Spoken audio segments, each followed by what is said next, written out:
An apology in its purest form is offered without excuses, justifications, conditions, comparisons, and self-promotion. It surrenders power and control in service of truth and repair, and it brings hope to the possibility of lasting change, the true test of sincerity. Wade Mullen.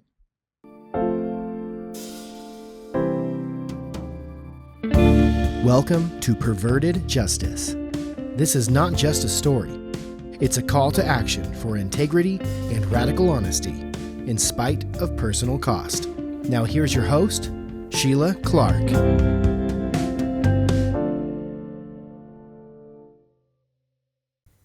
Welcome back. This is episode 4. So before I continue with the arrest aftermath, I want to touch on a couple of things that would have interrupted the narrative last time, but I think are kind of important. On February 26th of 2020, I received another cache of documents from Mike Green, including Weaver's resignation letter, Mike Green's letter removing his membership from Hyde Park Baptist Church at the end of 2005, and also a long letter written by Cynthia Kennedy in 2005. And similar to the affidavit, I'm really not going to get into these documents right now, but I want you to know when I received them in the process. They'll come up later. I'll detail contents at that time. I am going to read Weaver's resignation letter to you, though. April 25, 2005. To the board and members of the Hyde Park Baptist Church. I have allowed myself, in disregard to Galatians 6, to seek to make a mockery of God. I have allowed myself to become emotionally involved with a person other than my wife. With this ongoing sin, it has led to a period of sexual immorality. My sin has been a wicked offense to God, His ministry, the people of HPBC, and this community. I have deeply damaged many of you, my family, and Sheila Thompson. I am sorry and beg your forgiveness. Due to my immoral conduct, I am turning in my resignation as of today, April 25, 2005, with deep regret and sorrow. Jonathan A. Weaver. Let's back up for a minute. I have allowed myself. This is a very passive statement.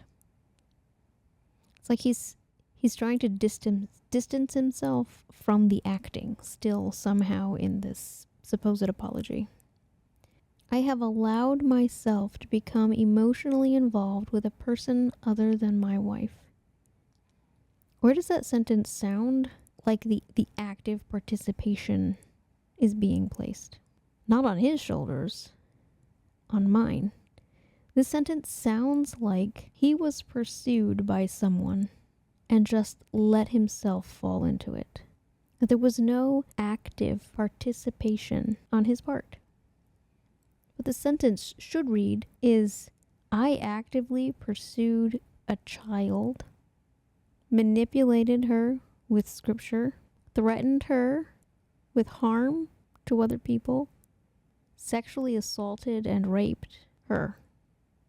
That's not what the sentence says at all. With this ongoing sin, his emotional involvement, it has led to a period of sexual immorality, which suggests that this period was quite short, not 5 years long, which of course is a complete reversal anyway. This whole thing started with sexual immorality. When I first got this, I had to read it about 15 times, over and over and over, and ground myself because it was so dizzying to read. It's just lie after lie after lie, clothed in the right language. I'm sorry and I beg your forgiveness. I'm not even telling you the truth, but I beg your forgiveness. Ew. Anyway, there was a couple who had taken an interest in my family. I'm not going to name them. But I had come to a place where I was starting to trust her and open up a little bit to her, and I told her some of my story in the fall of 2019, and she initially was very supportive of me. After I made the call to Weaver that I recorded and I turned it over to the police, I was talking with this woman after Sunday school, and I was distressed. I was emotional about it. And one of my small children was standing beside me, and she was sad that I was sad. This woman saw my child's face, and everything shifted for her. And I am not denying that my child, this one in particular, had been through the ringer in recent months. She saw all of the commotion surrounding my husband's broken leg. She had no choice but to witness some of the more disturbing aspects of that emergency. She had a hard time with Dad being in a wheelchair for weeks and all of the pain that he experienced and the back and forth to the doctor in the few weeks following the surgery, and all of that was hard for her. And then on top of that, me, historically not really being a very emotional person at all, being emotional soup. In all of my conversations with attorneys and with investigators and with people from the past and all of this stuff happening. And more than one time, she climbed up and sat next to me on the couch and said, "Are you okay? I'm worried about you." So I'm not denying that the upheaval in our house at that time was upsetting to my children. But the issue was that this woman decided that I needed to refocus my efforts back to caring for my husband and my children instead of pursuing the thing that would make me more available for my husband and my children. So let me explain. She called me later that same Sunday, and she told me that she and her husband had talked and they agreed that I needed to give this to Jesus and move on. I didn't need to stop the wheels of justice from turning, but I needed to just leave the work to the professionals and focus on my family who need me whole, and they need me 100%. She told me that my kids are young and impressionable now and that this is their life. I mean, I don't disagree that they are young and impressionable now. But over the course of the next couple of weeks, she would say things to me like, they need you 100% and they need you whole. And I would respond with, was I whole 6 months ago? Was I available to them 100% when I was spending so much of my energy trying to hide and to squash what's really going on inside of me? Anyway, then she said, my husband wants me 100% for himself. She said she doesn't discuss former boyfriends with her husband because he doesn't want to hear about that. My husband doesn't want to hear about this. And that comparison made me sick. And the statement was like a dagger to my heart. My husband doesn't want to hear about the thing that hurts me most. I'd just gone through 13 years of marriage, dying inside, carrying this secret, finally found a way to open up, and was experiencing heretofore unimaginable relief and connection to my husband. And she's telling me that my husband doesn't want that. He just wants me to be quiet and dutiful so that he can have me all to himself. Is that really the theology of marriage that we're aiming for? So glad that my husband was very intentional about prying his way in after I first opened up. Because if he hadn't, this interaction might have convinced me to shut down. I was actually telling my husband something once, probably a couple of months after this interaction. I was just sorting through something for like the 97th time. And I did this a lot after I initially realized something that I didn't really want to believe was true, or I got my hands on a document and I just could not believe the contents. And I was putting all the pieces together. I would put them together verbally over and over and over again. And I stopped myself mid-sentence and I said, I'm sorry. You're probably really tired of hearing about this. And he said, I won't be tired of hearing about it until you're tired of talking about it. Can you think of a more supportive or perfect thing to say? Was it easy for him to hear these things? No, it wasn't. When he read my timeline, the first thing he said was, you had to do that all alone? And I don't know what the reality of a Christian marriage is supposed to be. Sometimes it seems really selfish on the man's part, at least in theory. But my husband wants to be there to support me and help me through it, not shove me along or tell me to shut up and shove what hurts so that he's not inconvenienced. Anyway, over the course of several weeks, I debated some with this woman, and while I genuinely believe that she loves and cares for me and my family, her theology is just such that we could not walk this together, and I had to create some distance. And that was hard. But I also think that it demonstrates a general misunderstanding of abuse that I hope in time will change at large in the Christian community. I wish I could remember who said this, but someone said that trauma is the mission field of the 21st century. And I really think that that's true. And how the church is able to interact with that reality is going to determine its future. And just as a side note, she made valid points about my children.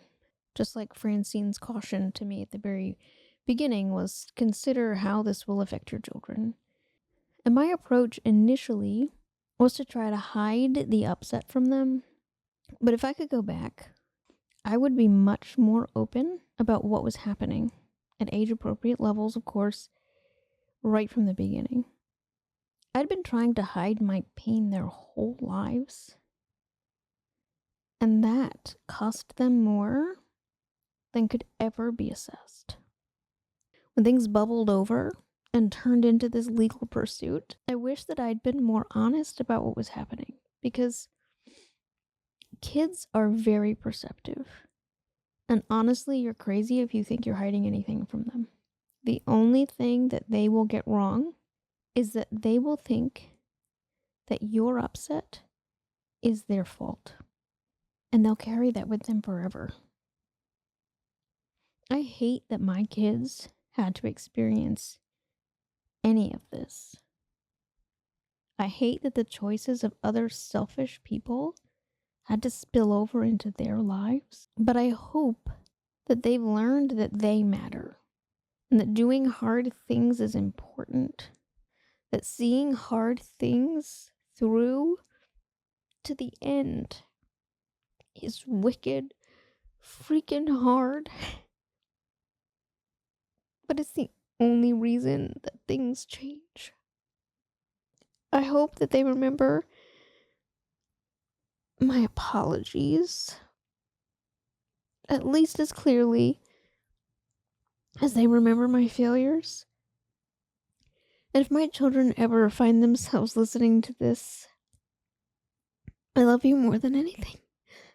Anyway, around about the same time as this was happening, before Weaver's arrest, and then the conversation kind of extended past his arrest, I had a woman from my growing up years reach out to me because she'd heard the rumors about my legal pursuits. And she offered support of sorts. Okay? She seemed to say the right things, and I wanted to fall blindly back into a relationship with this person. She was important. But I had this nagging distrust in my gut because there were so many things that I felt needed to be addressed with her. And at the same time, I felt bad for bringing them up. She apologized to me for a couple of things and, for not being who I needed her to be. And my response was, you can't change the past. And, we can only do better in the future. And I did mean those things. But my soul was craving authenticity, and I didn't really feel like I was getting that from her responses, from her initiating apologies. There was something missing. And I wanted to feel like my feet were on something solid. And I'd gotten a couple of other apologies before this from people who reached out, some of them in tears, telling me that they had seen things that made them feel like something was wrong, something was off, and they didn't do anything about it, and they were so sorry. And there was just this very authentic thoroughness, I guess, in their ownership of what they did or didn't do. And it was so easy to forgive those people. But this conversation with this woman was just not like that, even though I wanted it to be.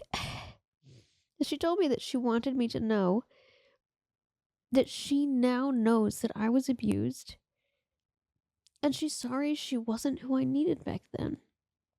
And after initially letting the apology rest, I scrolled way up in the Facebook chat and I found an old message from 2011 where she had made mention of my being abused.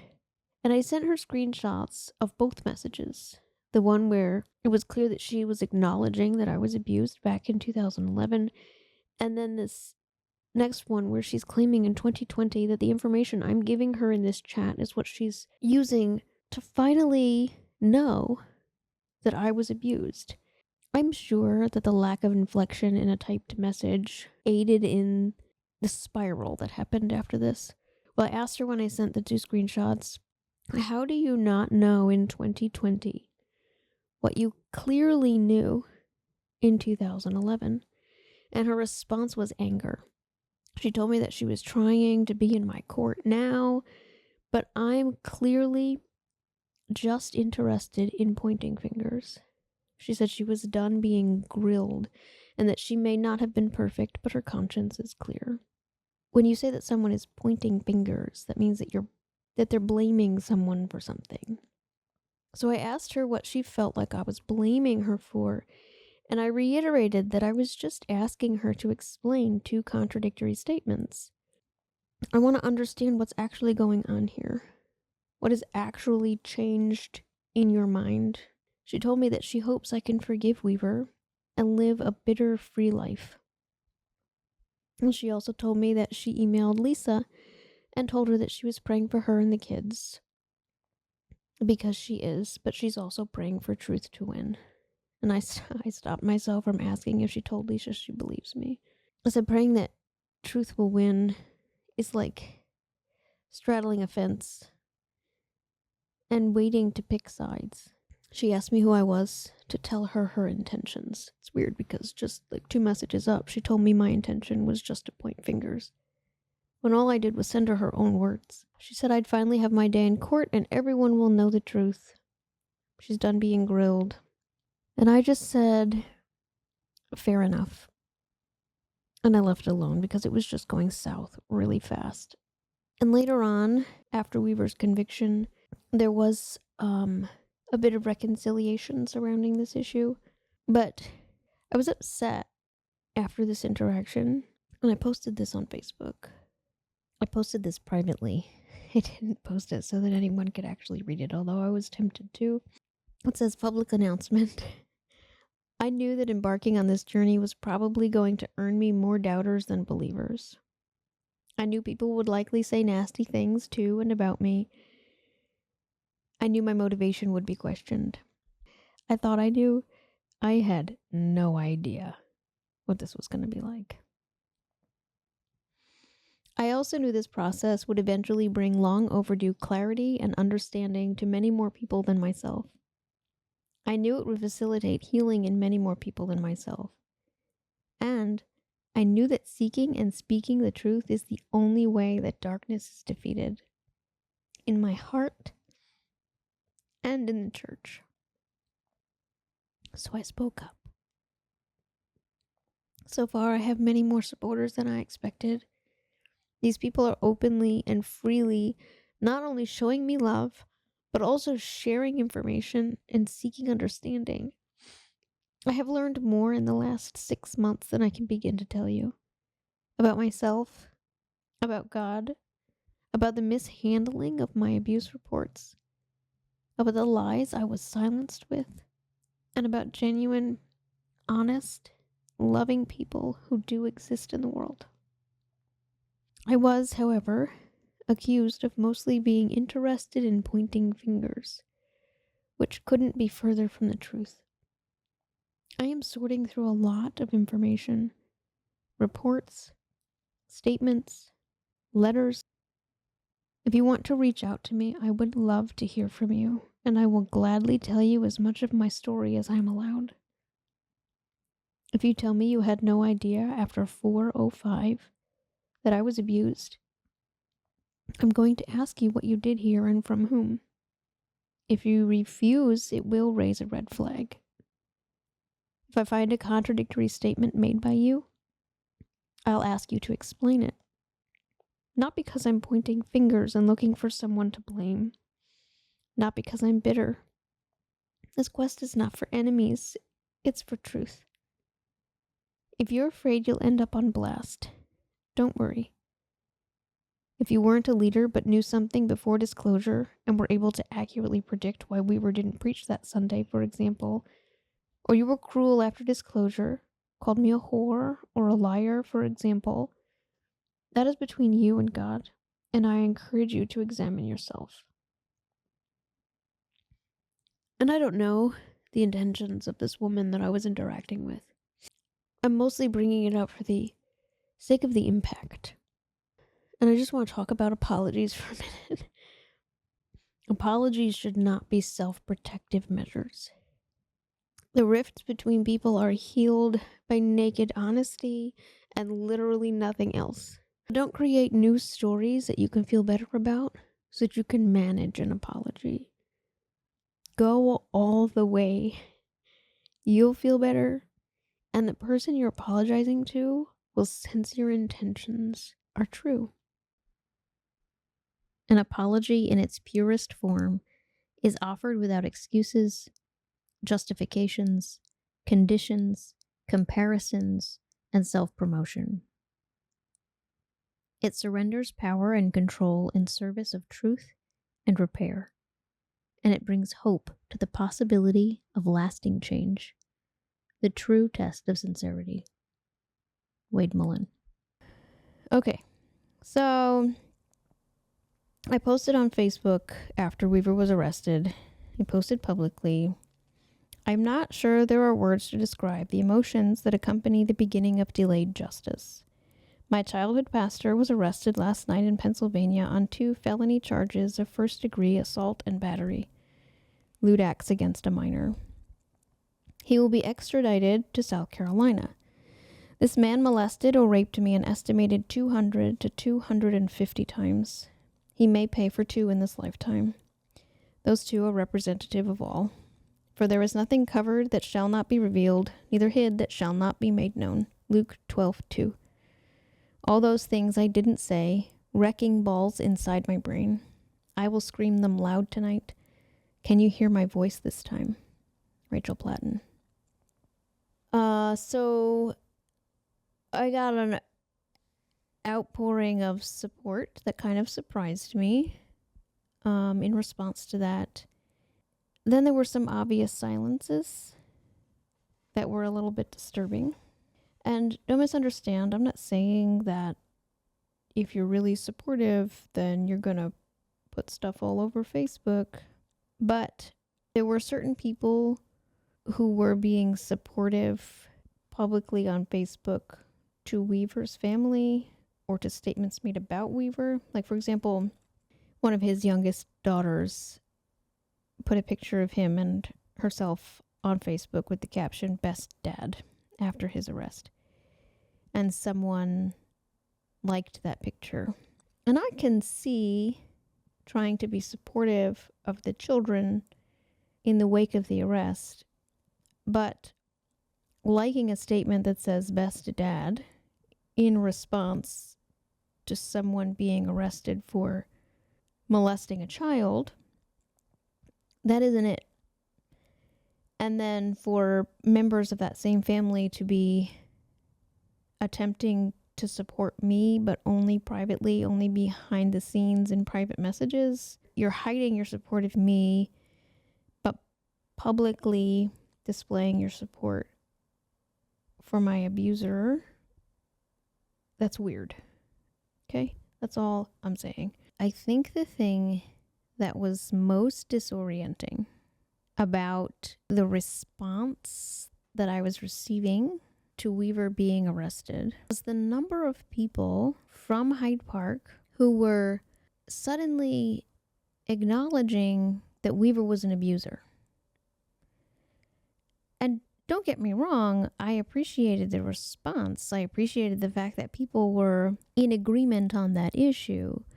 But it was just very strange to go from 2005, where I was blamed and shamed and shunned and all of that, and the whole thing was treated like an affair, to now all of a sudden people are ready to call him an abuser. It was like people finally recognized the truth, but instead of acknowledging that they'd gotten it wrong in the past, they were just going to show up and act like they'd always known that this was true and that was somehow borne out in their actions over the course of time. It was a really confusing place for me to be, because am I going to sound unappreciative of people standing in my corner if I call out the obvious fact that something's wrong here? Something's amiss.